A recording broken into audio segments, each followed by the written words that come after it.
get ready with me for our performance, Ganesh Vandana.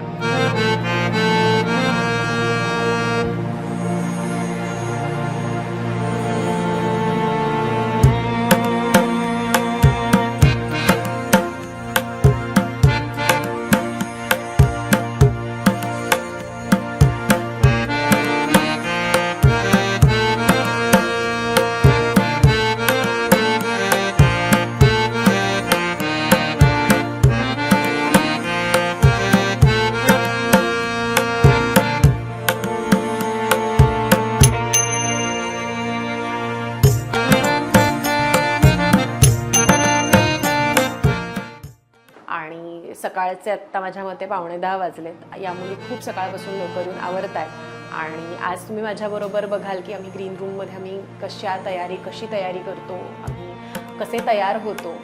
ठरवलं होतं आपण, परत तेच केलं नंतर. कितीही ठरवा, ऐनवेळी जे व्हायचं ते होतंच, नाही म्हणवत नाही. बरं वाटतंय. जरा पोटात पडलं की छान नाचतंय. ऐनवेळी ती ही जी व्हिडिओ शूट करते ना ती, तिचा चहा आहे, चहा.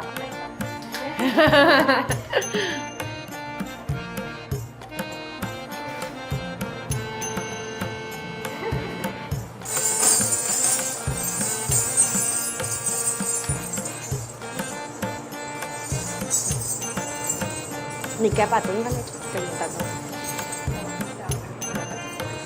नाही. ऍक्च्युली चांगली आयडिया. चलो बाय बाय.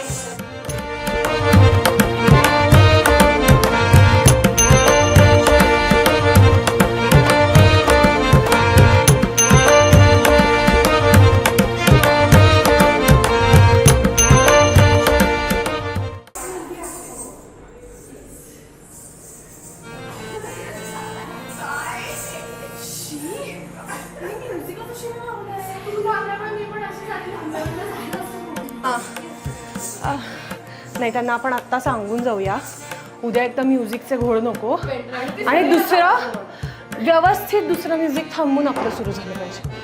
तोपर्यंत नाहीच, म्हणजे बघायचंच नाही तिकडे. हां ठीक आहे, नॉट बॅड. सेकंड हाफ मला जास्ती चांगला वाटला बिकॉज आपण आपल्या पोझिशन्सवर नीट आलो होतो. पण झालं, पण वाटतही नाही आता. आफ्टर परफॉर्मन्स हे कधीच म्हणजे काय म्हणतात, खूप रेअरली सॅटिस्फॅक्टरी असतं जेव्हा तुमचा परफॉर्मन्स किमान 1 तासाचा असेल.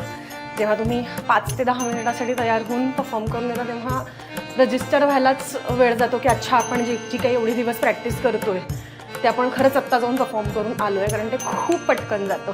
म्हणजे आम्ही 3 मिनिटासाठी असो, 5 मिनिटासाठी असो किंवा 10 मिनिटासाठी असो किंवा 1 तासासाठी असो, एखादी गोष्ट कोरिओग्राफ करून ती रिहर्स करून मग स्टेजवर नेण्याची जी प्रोसेस आहे ती खूप मोठी असते आणि ॲक्च्युअल स्टेजवरचा जो वेळ आहे तो त्यामानाने खूप कमी वाटायला लागतो. But yes, we are happy.